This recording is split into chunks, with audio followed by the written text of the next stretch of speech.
First of all, just a quick announcement before I begin. I just want to announce that you may not see on the regular schedule, but we're actually having a special yurtzeit service for David Deutsch's father this Saturday night and Sunday. So Saturday night at 5:35 or Sunday at 9 a.m. We'll be meeting in the synagogue to pray together. So just a good announcement before we begin. But thanks everybody for coming. I'm so excited to start Beginner's Talmud together. And first, before I start the course itself, I just want to give a lot of thanks to Dan Marcus. Dan's here. And Dan was a big impetus behind the idea. He helped me workshop some of the details of what we're going to do together. So I really appreciate that. And it's also to say that if you have ideas, please come reach out to me. I love to take ideas, to work on them together, to make things happen. So thank you so much, Dan, for reaching out. And we're all going to benefit from it tonight.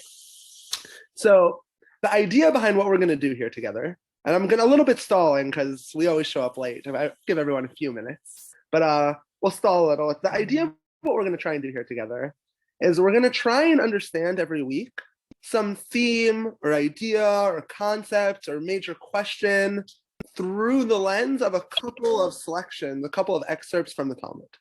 And the hope is that we can pick major themes that matter to us, that people perhaps volunteer or contribute as things that they're interested in, or theological questions, or maybe even practical questions in Judaism they're interested in. And that we'll be able to look at those themes or ideas through exploring selections of Talmud. And through doing that, we'll be able to, one, find out what the Talmud says about a bunch of really interesting stuff. And two, we'll begin to develop certain kinds of skills, certain kinds of familiarity, proficiency with Talmud as a literature, as a text, that'll make us a little bit more comfortable with it, a little bit more familiar with it. So that's our overall goal.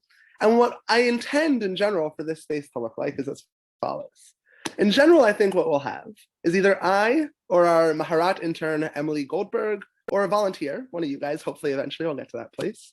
We'll pick a theme or a topic of interest.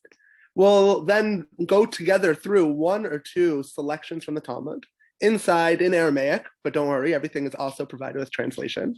So if you're not interested in the Aramaic, you can ignore it and just read the translation. But we're going to go together through it inside.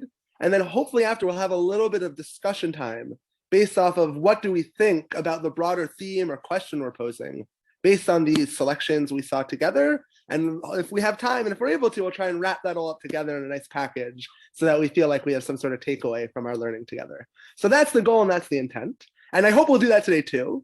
But I do want to dedicate the first 20 minutes or so of today as the very first class in our first beginner's Talmud class to just a little bit of background. So just some essential background information. So I'm going to pull up our screen share. I'm going to pull up our sources now.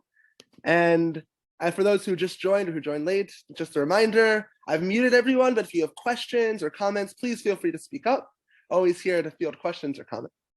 But what we're going to start with today is a bit of introductory background, a bit of perhaps factual background that's necessary to really understand just broadly what the text of the Talmud is, what the page looks like, etc. And then from there, the theme or question I want to try and tackle together today is a big one. I don't think in the future we'll be as ambitious. Perhaps it'll be less ambitious, things like free will or stuff like that. But today I want to try and tackle something a little bit harder to peg, and that is, what is Talmud? What is it? What are the rabbis doing? Where does it come from? What is this book, this text, this project? So I hope to try and explore that through looking at maybe, 2 selections from the Talmud. I know, very ambitious.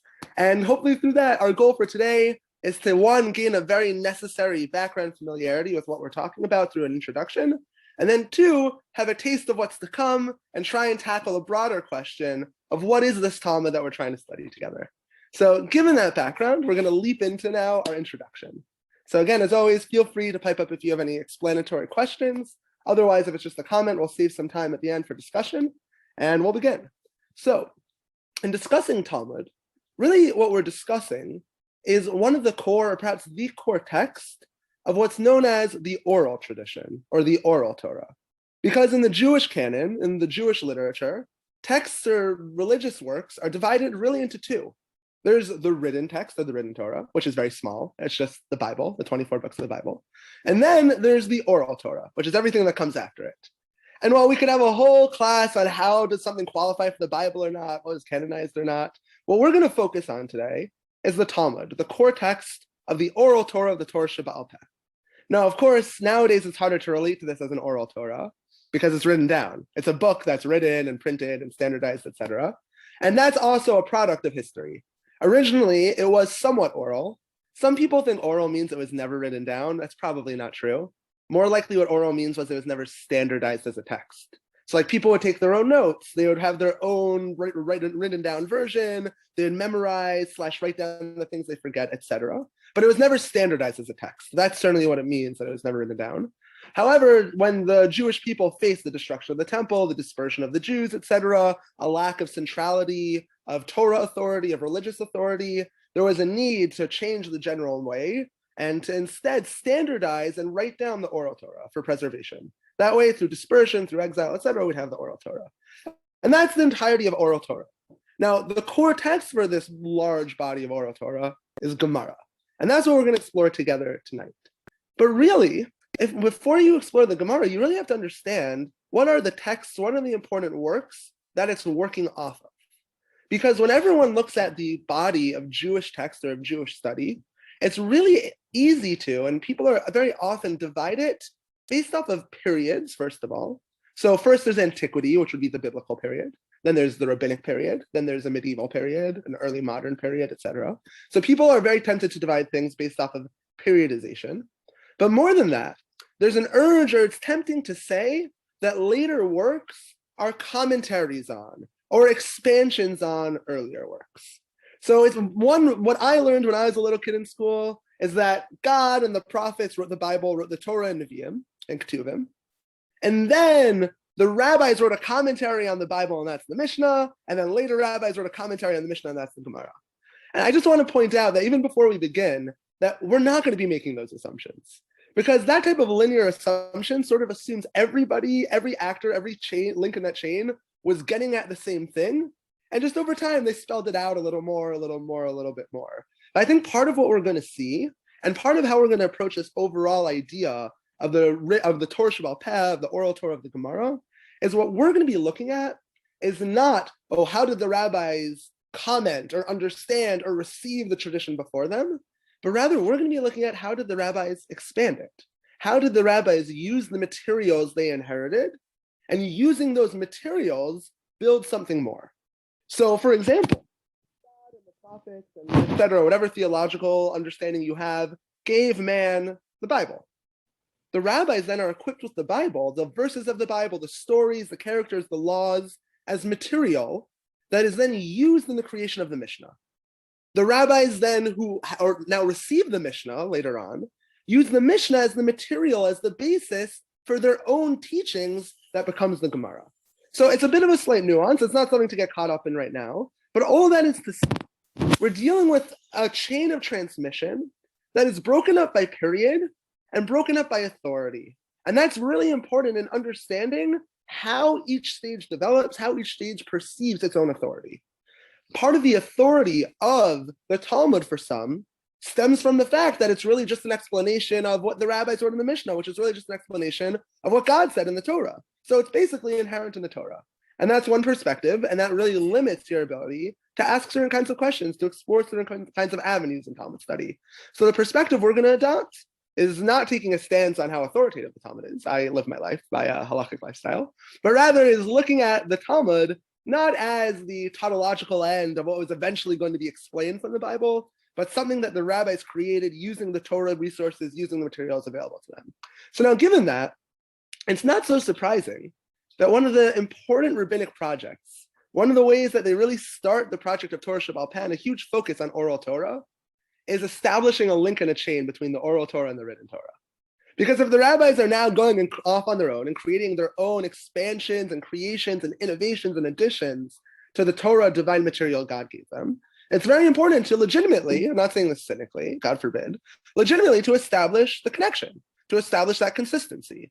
So just as an example, the rabbis in the Mishnah and Avot establish a chain of transmission. And the chain of transmission goes, Moshe kibel Torah Sinai. Moses received the Torah from God on Sinai. Masra Yoshua, he passed it on to Joshua. Yoshua the Zakanim, Joshua to the elders. Zakanim the Nevi'im, the elders to the prophets. Nevi'im Masra la Anshe Knesset Gdola. And the prophets then passed it on to the men of the Great Assembly. So right away we see that the men of the Great Assembly, these political and religious leaders, hundreds of years after the giving of the Torah, are identified as a continuation of the chain that started with the written Torah.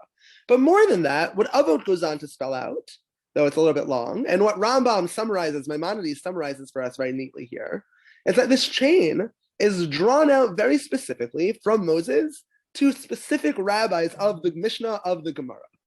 That the rabbis don't just try and say, oh, we're rooted in a tradition. They try to say, I can identify my rabbi as Moses. So we see, for example, Maimonides in his introduction to the code of law based on the Talmud, he goes on and he spells out for us, and who are the members of the great Knesset, the Anshe Knesset Gdola? Beit Dino Shel Ezra, the court of Ezra, Hema Nikrim Anshe Knesset Gdola. They're the members of the Anshe Knesset Gdola. Chagai, Zechariah, Malachi, they're the last three prophets, Chagai, Zechariah, and Malachi. Daniel v'Chananya, Mishal v'Azariah, Nehemiah ben Chaklai, Mordechai. All of these biblical figures, they made up the Anshe Knesset Hagdola. Fine, and then from there, just carrying on in the English here, follow the red dot. 100. So Zerubbabel, many others, 120 others. Fine. The last surviving member of this group was Shimon the Just.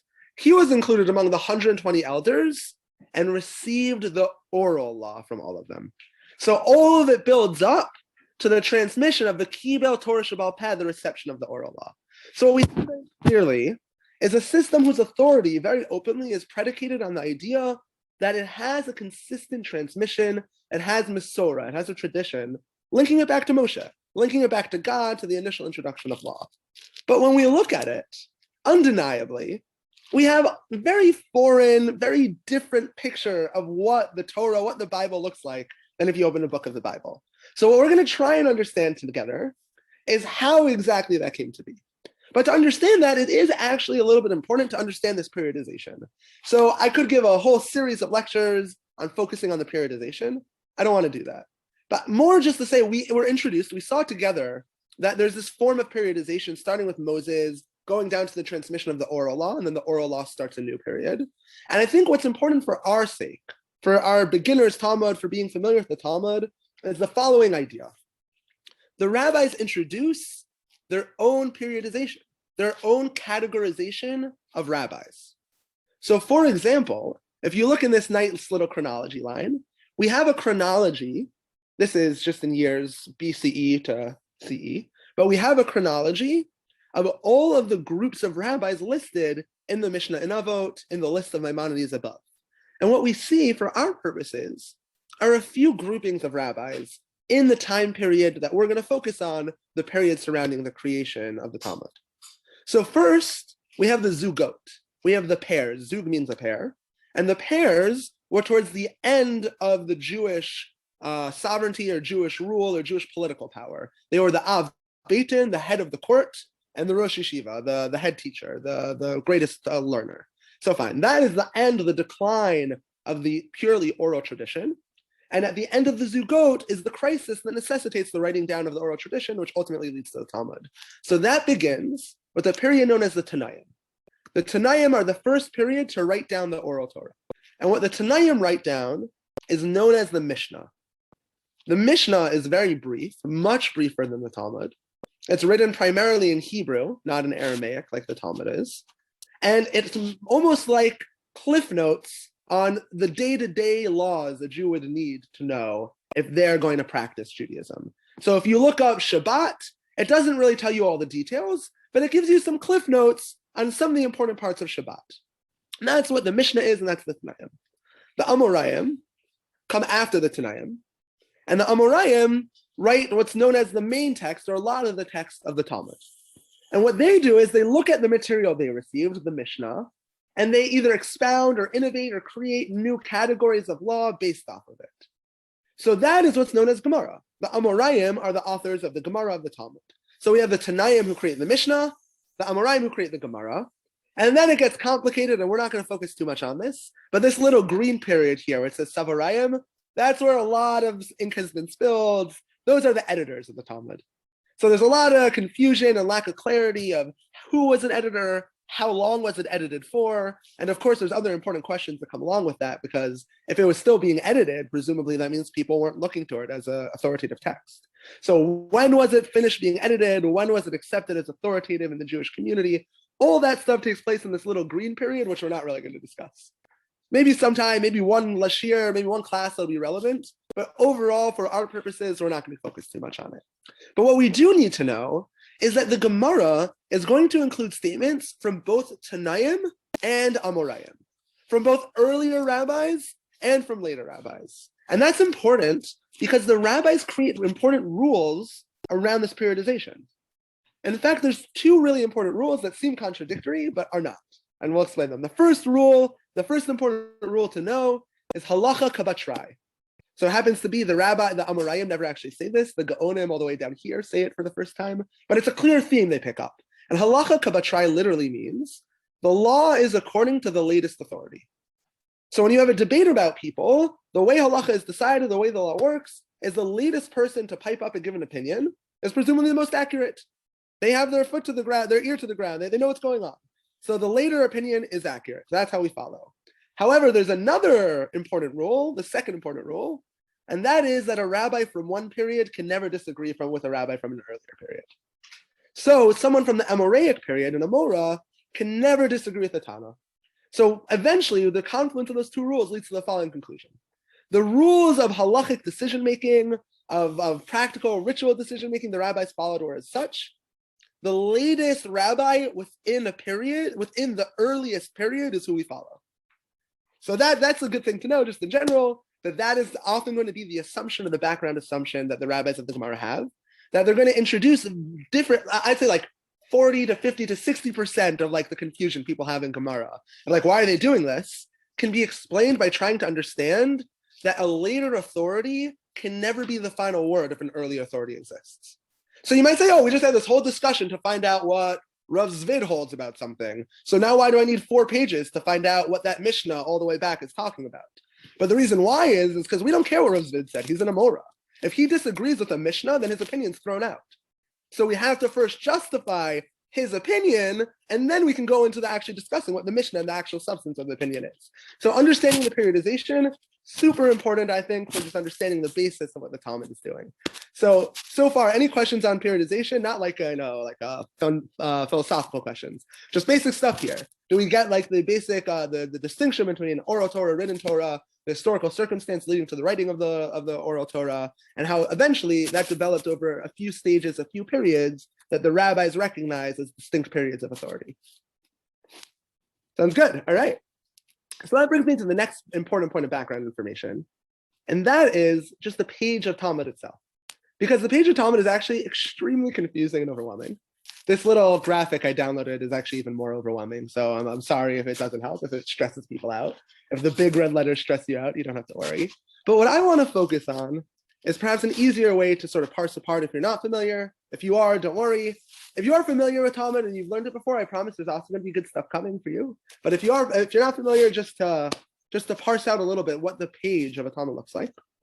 We see here the traditional pagination and format of the Talmud, and it's very overwhelming. There's a lot of information on it. So I want to try and break it down as 3 concentric circles. We have in the middle the text of Talmud itself. Talmud, as we said, is made up of selections of quotes from the Bible, which are then commented on from the Mishnah, the rabbis of the Tanaim, and then also selections of comments of the Amoraim who comment on works from the Tanaim as well. So we have a mixture of Mishnah, biblical verses, and ultimately Talmud. And that's what makes up the body of Gemara. What you can see is, in our pagination, it didn't actually used to work this way. It used to be that the Mishnah was one book and the Talmud was a separate book. But for hundreds of years now, the Mishnah and the Talmud have been written and printed together. So what you see, the way we print it, is in the center section here. You have, in big letters, the beginning of a new chapter, and that's the Mishnah. And then immediately afterwards, the editor inserts the section of the Talmud in which the rabbis of the Talmud discuss that selection of the Mishnah. So you'll read a Mishnah, and immediately after it, you'll have the discourse surrounding the laws of that Mishnah. And that's always going to be in the middle. And then one concentric circle outside of the middle here, we have the core commentaries. Those are Rashi and Tosafot. Rashi tries to explain just the simple what's going on here. Tosafot believes in a dialectic and looking at other places and comparing this text to other texts and saying, hey, does all of this stuff, does the whole body of Talmud work together? So sometimes maybe we'll get into that. I don't think we're going to get into that for a little bit. But those are the core commentaries. One commentary to say, does this page in front of me make sense? How do I understand it? And then another commentary to acknowledge this page isn't in a vacuum. So how does this page of Talmud, how does this concept work with the rest of the Talmud? And then outside of there, you have your third concentric circle here of text, and that's just reference information largely. So on top, you have the pagination, the chapter name, the chapter number, the tractate name. On the sides, you see references to other places in the Talmud where the same ideas appear, references to other comments by Rashi, etc. So the outer circle, reference material. You have references to where certain verses appear, etc. All reference material. So we have these concentric circles or 3 layers, and the center is going to be the real core of the text, the Talmud itself, some commentaries, some reference information and expansions, etc. So far so good. We all feel like we've seen a Talmud page? Good. And feel remiss if we did beginner's Talmud and we walked away not seeing the page of a Talmud. So now, given that, from now on, going forward in this class, unless people give me feedback and really don't want this, I'm going to read and translate and base myself off of copies of the actual page of a Talmud. And then underneath that will be English for people who either want to just read the English, etc. Actually, that's a good point. Let me send a link to the sources in the chat. So if people want to just totally ignore the Aramaic, they can just read the sources if they want to in English. So sorry, 1 second. I'm going to just send the link in the chat. Here we go. Thanks, everybody. All right. And then I'm going to be focusing on the Hebrew, on the Aramaic rather, in this class. But if you want to just focus on English, that's totally fine as well. When I make a textual point, I'll make sure to note that I'm making a textual point, and we can work through that together. Rabbi, do you have some? Hi, I'm Tracy. Do you have something that would provide us, the Hebrew? So instead of going from the Aramaic to the English, because sometimes it's good to have the Hebrew, because like for the textual analysis, it can make more sense if you have the Hebrew. So I can definitely, I know that reference exists, that there is like Hebrew Art Scroll and Hebrew Steinsaltz translations. I don't know of one accessible online, but I'll look into that. That's a very good idea. I'd love to have that option available for people looking for it. Thank you. Okay. Yeah, all right, awesome. Okay, cool. So for those who want, the link is now in the chat. But so all of that is an introduction for what I want to talk about tonight, for our larger topic for Talmud. So that brings us to our big question, our big theme that we're going to organize our first set of Talmudic questions around. And that is, as the title says, what is Talmud? We have this text, we have this oral tradition we talked about. And we said the oral tradition is based on explaining, using the materials of the previous generation, the received materials of Torah, based off of the Bible, based off of the Mishnah. But what exactly is it doing with those materials? Are the rabbis just making stuff up? And if the rabbis are just making stuff up, to what end? Like, why are they making stuff up? So what I hope we can do today, as a taste of what we'll be doing in the future, is look together through a couple of short excerpts from the Talmud itself, and then using that, have a little bit of discussion, and ultimately piece together an idea of what is the Talmud? What is it doing? How does it work? Very broad question, very ambitious, but hopefully we'll be able to tackle it together. So now, given that, we need somewhere to start. So the easiest place I thought to start, it's familiar to all of us, and I think it's a really good example of what we're going to talk about together tonight, is that of Shabbat, of the Sabbath, the concept of Shabbat. And I want to tackle how exactly the rabbis discuss Shabbat compared to how Shabbat is described in pre-rabbinic literature. Because I think seeing what the rabbis add to the discussion, seeing how things change all of a sudden in the rabbinic world, will really give us a big insight into what the rabbis of the Talmud are doing. So just as an example here, using our case study of Shabbat, let's look at the pre-rabbinic literature, starting, of course, with the earliest pre-rabbinic literature we have in our tradition, the Bible. So the Bible, the Torah tells us in Leviticus, Shabbat is mentioned in a few places in very ambiguous ways. I think this is perhaps the most spelled out, explicit version of Shabbat in the Bible. Sheshet yamim ta'aseh melacha. For 6 days you shall do malacha, labor, whatever that means. V'yom hashvi'i Shabbat Shabbaton mikra kodesh. On the 7th day will be a great rest, a big Shabbat, a day of holiness. Kol malacha lo tasu. That labor you are doing, you should not do anymore. Shabbat hila Adonai, that's tautologically true. Shabbat is a Shabbat. It's a rest for God. B'chol moshoteichem, amongst all of your settlements. So now if I were to ask you, based on this biblical verse, what is Shabbat? You would have no idea. I would have no idea. I don't know. I guess it's vacation. I guess it's not going to work. I would probably say my main takeaway is that Shabbat is not going to work. And that's basically all we ever get in the Bible. It's a focus on rest. You should rest. Your family should rest. Your animals should rest. Rest, rest, rest. Don't do work. That's the extent of it.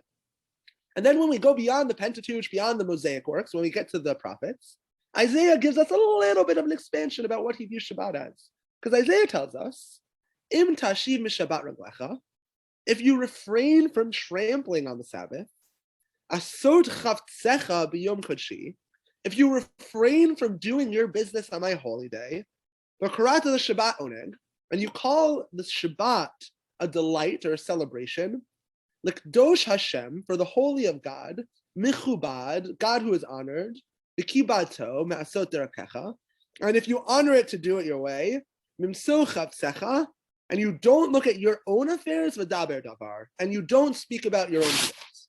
It's a bit of a confusing language. The prophets are very confusing, but essentially what Isaiah says is that in the words of God, in the name of God, is that if you keep my Shabbat, and what's it mean to keep my Shabbat? Don't do business and don't talk about business.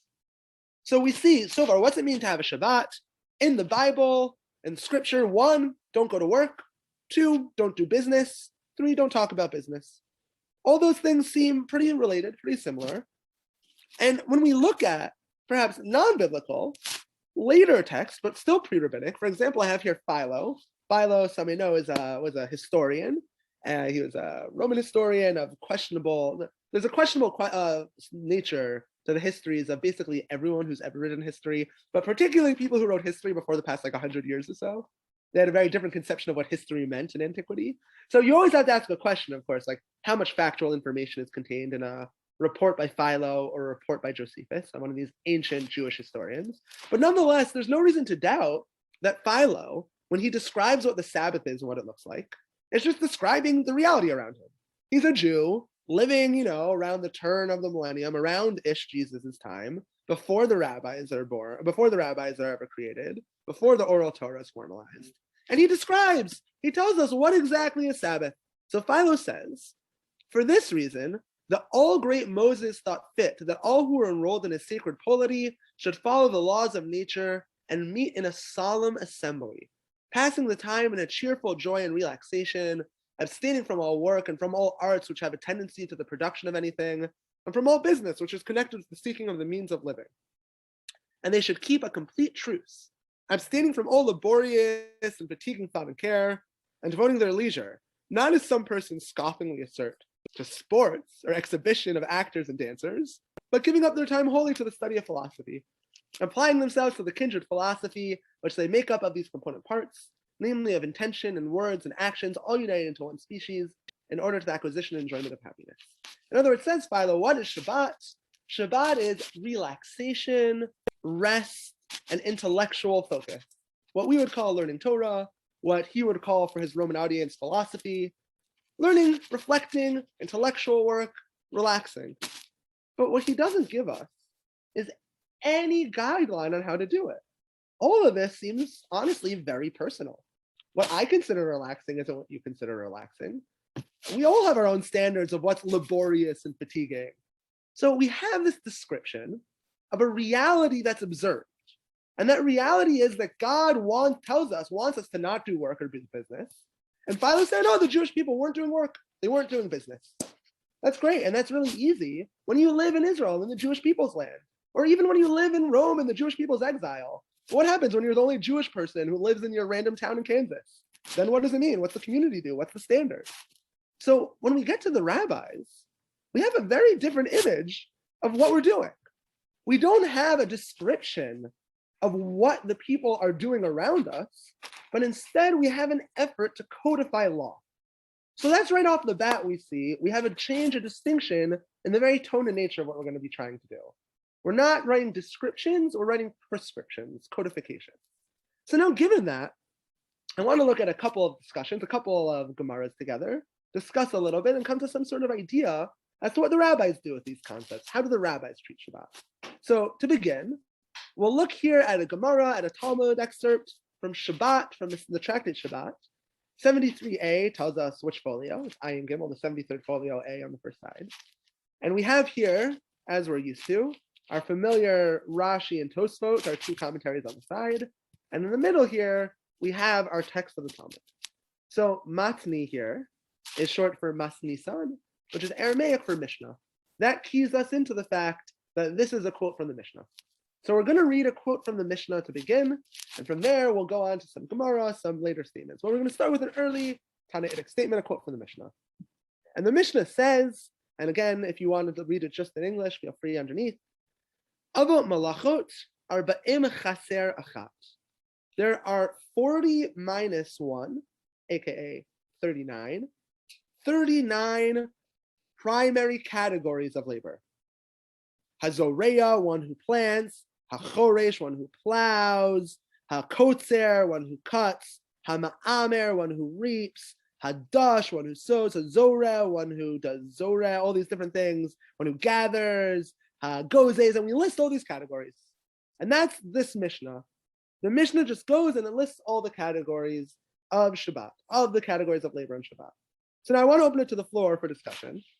Based off, if one looks at this Mishnah, what would one think Shabbat, the experience of Shabbat, is primarily about? Or I guess to better phrase it, I guess, looking at Philo, looking at the Talmud, would one have ever arrived at these categories? No, of course not. So now, given that, how do people interact with these categories that the rabbis make? Where do they come from? What do we do with them? Why are there these 39 categories?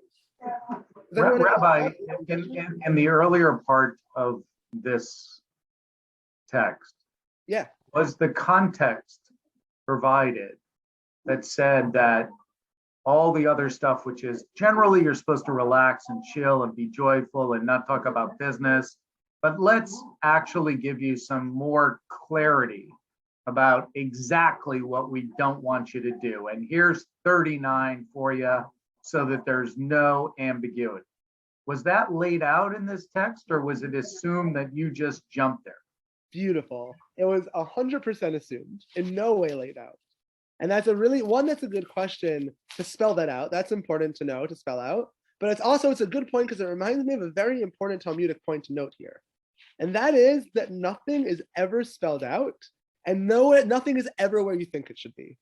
So Dan is pointing out that the number of categories of malacha, of labor that there is in Shabbat, seems like basically one of two major ideas. One major idea is rest. The other major idea is don't do creative labor. So maybe we're jumping into the Talmud after it's already established this whole idea of rest and all this great stuff. And now we're about to start the second section. And that would make a lot of sense, right? Because this is the 73rd page. So 73 pages in, there's no way we're just now starting to discuss what are the basic categories. But the way the Talmud is written is in no way what we would have organized it as. So the first 30 pages of the Talmud Shabbat deals with, well, once you know there's 39 categories of labor, and the 39th one is that you can't carry, and that not carrying means you can't go from one domain to another domain, here's a really specific case that might come up. What do we do about it? And only like 70 pages later, do we have the Talmud ever tell us, by the way, carrying is one of the things that's prohibited in Shabbat. So the Talmud is not organized in a chronological way, in a flow. The Talmud is not, the editors or authors of the Talmud were not writing it like a book. There wasn't an assumption that when you start on page 1, all the info you need for page 1 is on page 1. And when you start on page 2, all the info you need on page 2 is on page 1 and 2. It doesn't work that way. And in fact, what we end up noting, and it's really good to note this, is that undeniably, I would say, this Mishnah, this statement, is extremely foundational. Because the first 7 chapters discuss questions about these 39 categories. And then in the 7th chapter, we're told these are the 39 categories we've been talking about all along. But it comes up in the 7th chapter, it comes up 73 pages in. And we're going to see that when we go to look to another Gemara next, another source, to try and explain this a little, it's going to be 30 pages earlier.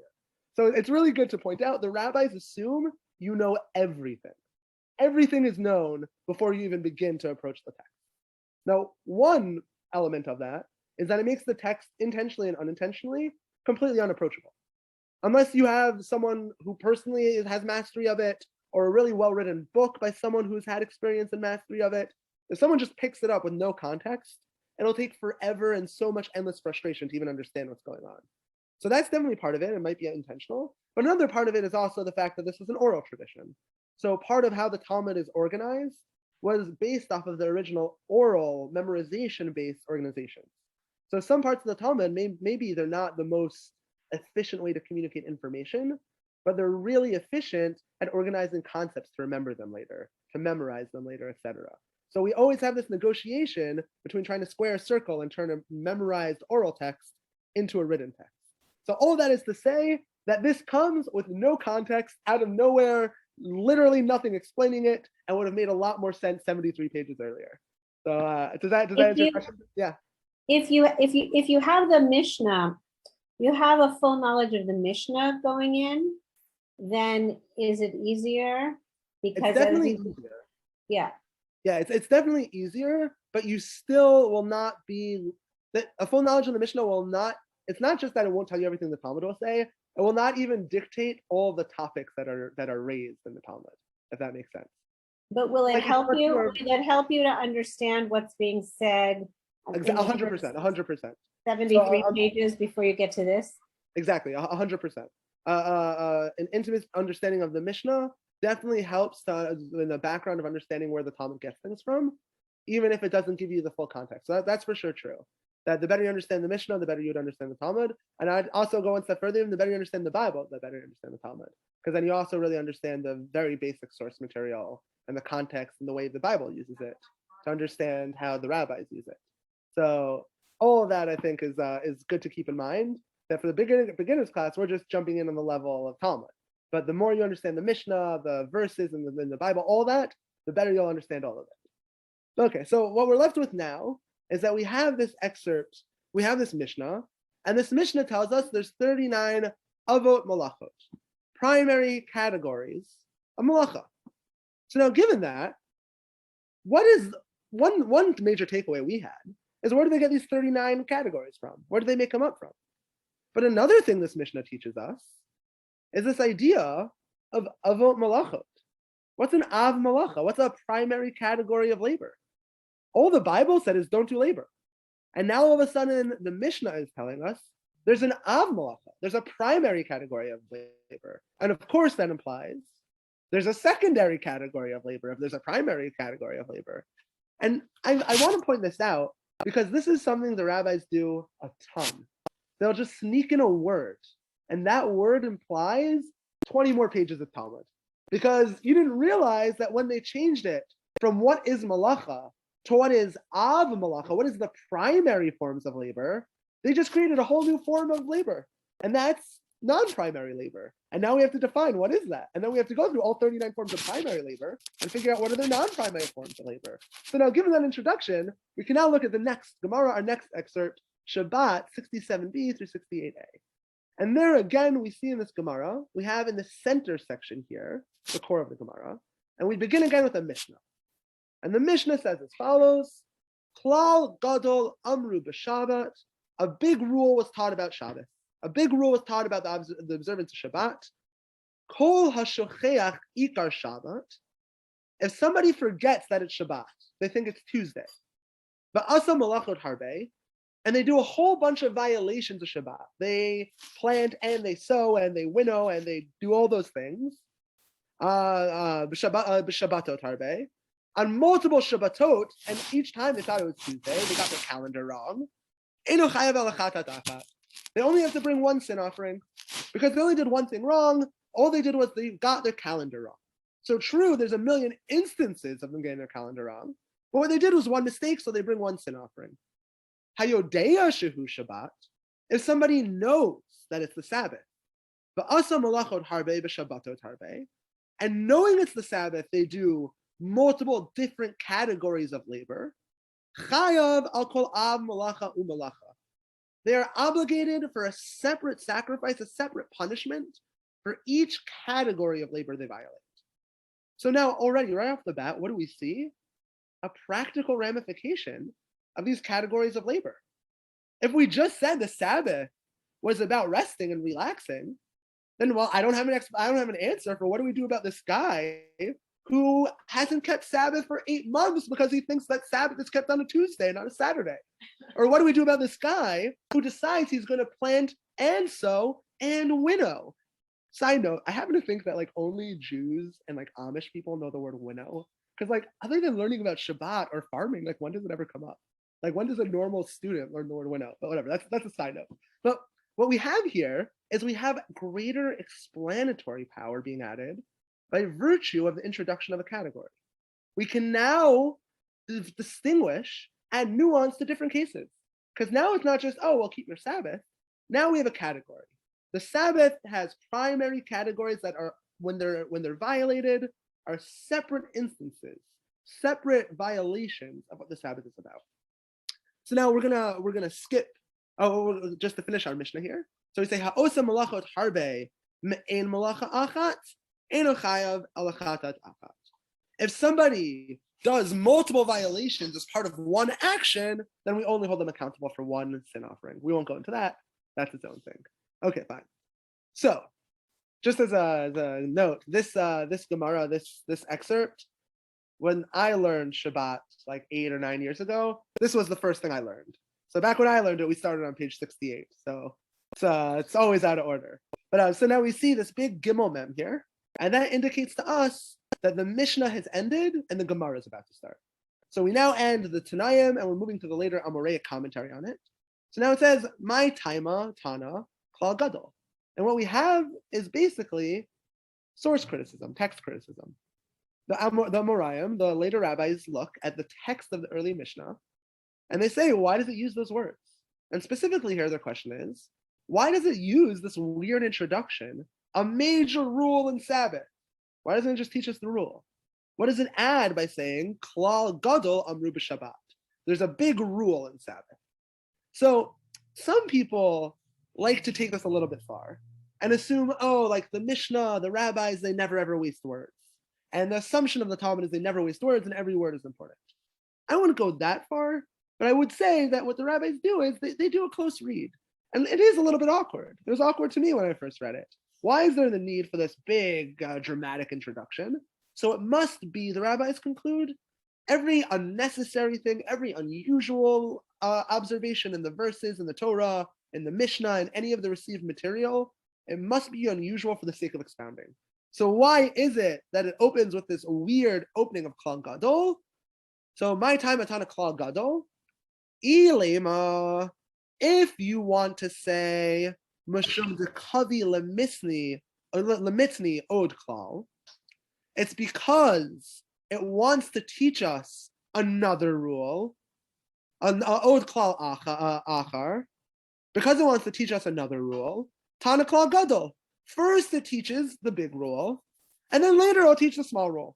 In other words, the first suggestion of the Talmud is, why is it that the rabbis of the Mishnah say the major rule in Sabbath is X?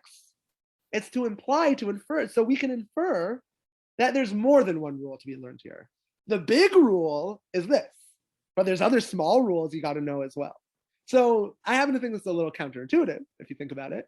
If you think about it, it's sort of claiming that by saying, this is the big important rule, it's trying to teach you about the other rules and not about the big important rule. It's a little counterintuitive. But we see what the rabbis do is they take the text very literally, read it very closely, but at the same time, they do it selectively for the sake of adding, for the sake of growing the material of Torah, for the sake of making their point here. So they say, why does it say Klal Gadol? It must be to teach us another rule. And now the rabbis try to prove that. The rabbis are now trying to prove that the way Mishnaic text works is that sometimes it'll say Klal Gadol, there's a big rule to introduce a series of multiple rules. So now they say Gabe Shviat, with regards to the laws pertaining to the 7th year, that every 7 years is a Shemitah, is a sabbatical, and the land of Israel should rest. Nami mishum tekavi lemini od klal acher tani klal gadol. There too, it also uses the language of klal gadol, a big rule. And there, the reason it does it is to distinguish between the big rules and the smaller rules that come later. So, says the Talmud, its first question, why does the Mishnah we just quoted use the words klal gadol? The first suggestion is to teach us multiple rules. There's the big rule, But there's also all the other rules. So now, after giving the suggestion, the Talmud tries to offer a proof. So suggested proof is by Shvi'it, is by the laws of the sabbatical. And the Talmud says by the laws of the sabbatical, we see the same thing. The authors of the Mishnah, even though they don't quote it here, you would think that'd be an important thing to quote. They don't quote it, but trust us, trust them. In the Mishnah, if you look by what the Mishnah say about the sabbatical laws, there too, they say klal gadol, they say a big rule. And there, the reason why they do it is to teach us a whole bunch of rules. So it must be here too that that's the case. That's the first suggestion of the Talmud. So now, having made that suggestion, the Talmud now transitions to a challenge on that suggestion. V'hagabe maaser, but with regards to the requirements of tithing, diktani klal acher, v'lo tani klal gadol. But with regards to tithes, there's multiple rules taught. There's multiple clause, multiple principles that are taught in the Mishnah that pertains to tithing. And there, it doesn't say klal gadol. It never says a big rule. So how can you tell me the function of the words klal gadol, a major rule, is to introduce a series of rules, to imply smaller rules? Because we have instances where there are smaller rules where it doesn't say that. So again, I'll just note, logically, it's not the most solid logical objection, because just the fact that there are instances of lists of rules that don't say klal gadol, that doesn't mean that that can't be when it does say klal gadol, that's what it means. Like, okay, fine. But again, it's not about making the most logically sound, undeniable argument. It's about furthering the discourse to get to the point here. And I think each stage is important. I'm not dismissing it just as furthering the discourse. But for now, that's what we're going to focus on. So, Amar Rabbi Yossi bar Avin. So then we're left with then a rejection. It can't be that the point of klal gadol is to introduce a series of rules, because by tithes there's a series of rules and it doesn't say klal gadol. So then we're left with our initial question: what is the rabbi who wrote this Mishnah teaching when he used the words klal gadol, big rule, as an introduction? So Amar Rabbi Yossi bar Avin. This Amora, this later rabbi, Rabbi Yossi bar Avin, pipes up and makes a suggestion. Shabbat u'shvi'et de'itzbehu avot v'toldot tana gadol tana gadol. Maser delay be'avot v'toldot lo tana klal gadol. So says Rabbi Yossi bar Avin, I can solve this issue. Really, we were right. The reason it says klal gadol is to introduce a series of smaller rules as well. Oh, but what about the fact that by tithes it doesn't mention it? It's only by the Sabbath and by the sabbatical that it mentions these words klal gadol. So says Rabbi Yossi bar Avin, it's due to a fundamental distinction in the nature of the laws. When it comes to Shabbat, when it comes to the sabbatical, there are avot and toldot. There are primary forms of violation and toldot, which literally means almost like an offspring or a child, but a subcategory of violation. But when it comes to maaser, when it comes to tithing, either you gave your tithes or you didn't give your tithes. There's no gradations of it. So say the rabbis, no, and must be that the difference is because of this distinction of avot and toldot. So now again, to spell out what we just saw together, the rabbis make a very weird question. They ask a textual question on the Mishnah. And based off the textual question of the Mishnah, they make a pretty strange comparison. And they say, oh, I guess we're now going to compare the laws of Shabbat to the laws of the sabbatical, to Shemitah. But ultimately what they're doing is creating the means to establish these categories. Because if we never compared Shabbat to Shvi'it, if we never compared the Sabbath to the sabbatical year, and then if we never took the two of those and said, well, what do those have in common that we can say exists by tithing, we might not have known that Shabbat has toldot. That by Shabbat, there's subcategories and categories. We create this whole new category of law, a tolda of malacha, a subcategory of a Shabbat violation, and it's created through rhetoric, through just asking a question on text, on words, and at the end of the day, we now have a new concept to work with, a new concept to play with. So now just to drive that home, see, we're running a little low on time, but just to drive that home, I want to look at next, finally, our last excerpt from the Talmud, our last Gemara, even earlier in the Talmud and Shabbat 49b. And in Shabbat 49b, the rabbis ask what you would think would surely be the very first page of Shabbat. On Shabbat 39b, the rabbis ask, Where do we know the malachot from? That seems really important.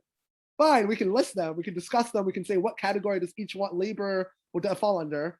But how do we know there's 39? How do we know what they are at all? So that comes up in passing. That's not even its own discussion. It comes up slightly in passing on 49b. And in 49b, in discussing what even are the malachot, we have such a surprising discussion. So we see here by the red dot in 49b and Shabbat, Titnan, we learn in the Mishnah, Avot malachot arba'im chaser echat. So we quote the Mishnah we saw together before, right? Sometimes the Mishnah will appear in the primary chapter. It appears in the 7th chapter. Other times earlier on in the Masechta, in the tractate, we'll quote an excerpt from that Mishnah. So we see here, we learn in the Mishnah that there's 39 malachot. Now, of course, as we mentioned, this Mishnah appears 30 pages later, but the rabbis assume nonetheless that you know this Mishnah on 43b. So we learn in the Mishnah, there's 39 malachot. Mi amar lahu, said who? Good question, right? Mi amar lahu, who says there's 39 malachot? Literally means, who told you? Rabbi Chanina bar Chama said, Rabbi Chanina bar Chama. So says Rabbi Chanina bar Chama, Keneged avodot hamishkan. It parallels the 39 types of labor the Jews in the desert did to build the tabernacle. Amar lu Rabbi Yonatan bar Elazar, Kach amar Rabbi Shimon bar Rabbi Yossi ben Lekanya.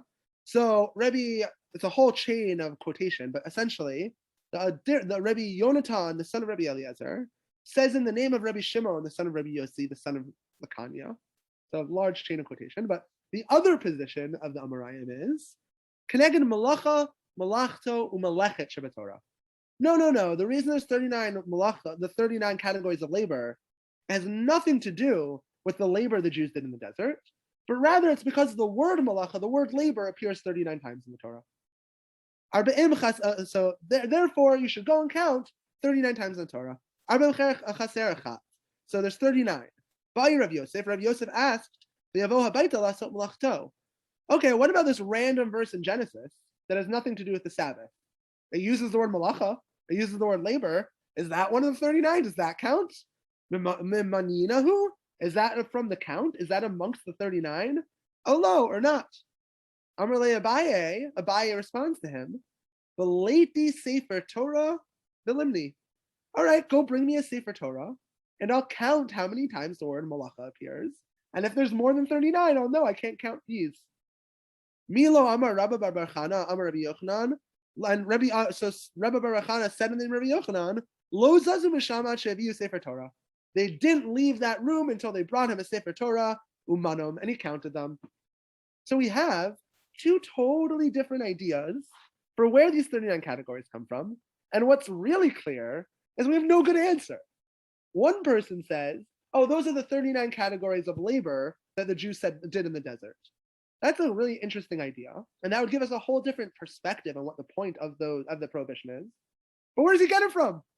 The Torah didn't say that. The Bible doesn't say that. Says who? Who tells us that they had to plant to build the tabernacle? Who tells us they had to write? Like, where does this all come from?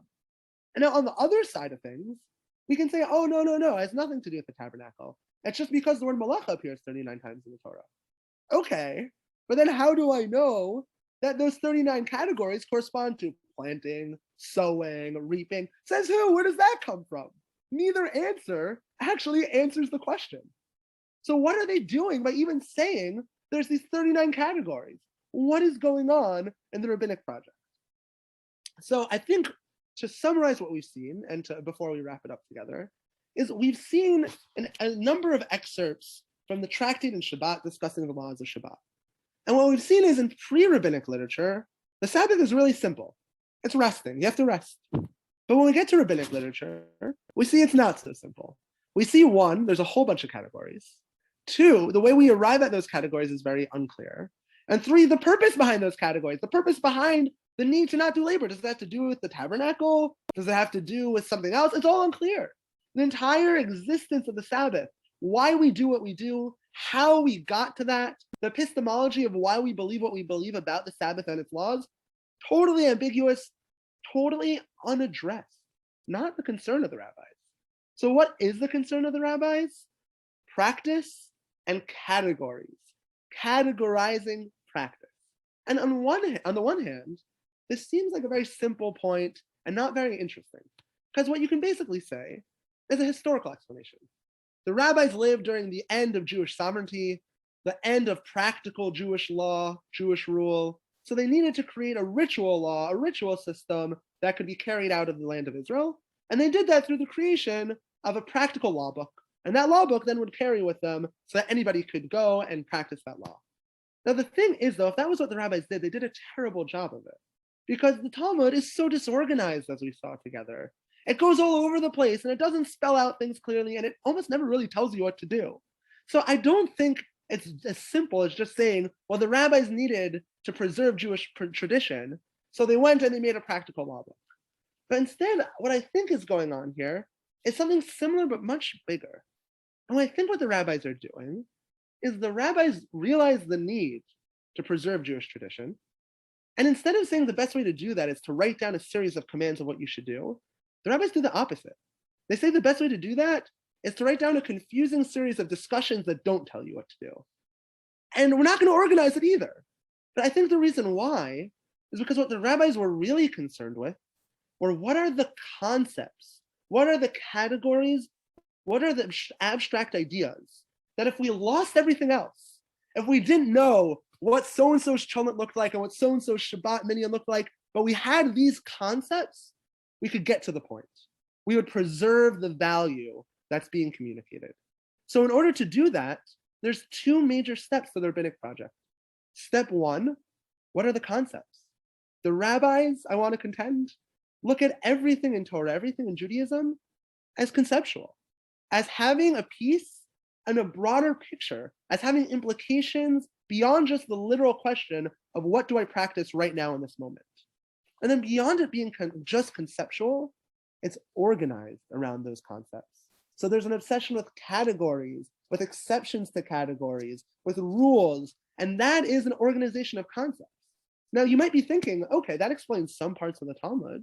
But what about all the parts where the rabbis just go off and start moralizing about things or tell stories? I think that too is understood as part of the conceptual project. The rabbis are preserving the big ideas that make Judaism Judaism. Some of those might be what Moses was feeling when he saw the burning bush. Some of those might be how you observe Sabbath.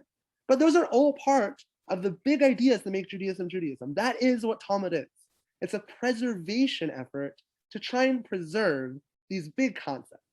So now, just if anyone's interested in seeing it inside, the last source, everyone has it. We're not going to read it together, but it's an excerpt from Shaya Cohen. He's an academic, a professor at Harvard who does Jewish studies, and he basically makes the case, he is talking about the Mishnah, that the Mishnah is the moment where cultic practice, received tradition, personal expounding, all these different sources of Torah and Jewish practice are streamlined into one conceptually forward organized text.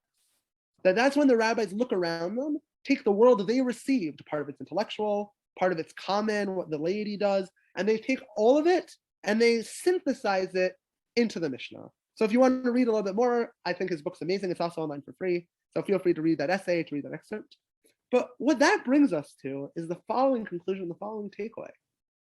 What the rabbis were trying to do was they were trying to tackle the big questions, the big concepts of what makes Judaism Judaism and what's worth preserving, and then organize the Talmud according to those concepts. So what we have to do when we read Talmud is not read and translate Aramaic, and it's not only talk or discuss the history of, well, who is this rabbi and where did he live and what did he accomplish, though that is also important and part of the project. But we also have to engage with the ideas behind Talmud, because that was the whole point all along. If the point was to tell me how to shake a lulav, if the point was to tell me what's kosher or not kosher, the rabbis did a bad job. The point is to preserve the experience of Judaism, the culture of Judaism, the ideas and concepts behind it. So given that, the rabbis engage in a project of conceptualization, of categorization, and of analysis. And I think what we're going to be doing together is really just a continuation of the rabbinic project. We're going to be doing our own project of conceptualization, categorization, comparing different things, picking things apart, discussing them together, all for the sake of answering big questions, of trying to preserve that core, that heart and spirit at the core of Judaism. So hopefully we got a little bit of a taste of what we're going to be doing together. I promise in the future it's going to be a lot more discussion forward. But thank you everybody for coming. I think next week, the big question or the big theme we're going to be looking at together is going to be that of machloket, of disagreement and debate. We might have discussed, fine, the rabbis have this big project of preserving big ideas, but then what about when they disagree about what those big ideas should be? So we'll look at a couple of famous, important excerpts about some major debates, disagreements in Judaism, and talk and discuss a little bit the role of disagreement and debate has in our culture. So thank you, everybody. I hope this was fun for everyone else. This is the first time I did this, so I'm really open to feedback, to thoughts. So please feel free to reach out. And I'm here if anyone has any questions, but otherwise have a great night. Thank you, everyone. Thank you very much. Terrific. All right. Thank you. Have a great night, everybody. Sure. I'm looking forward to debrief, Dan. All right.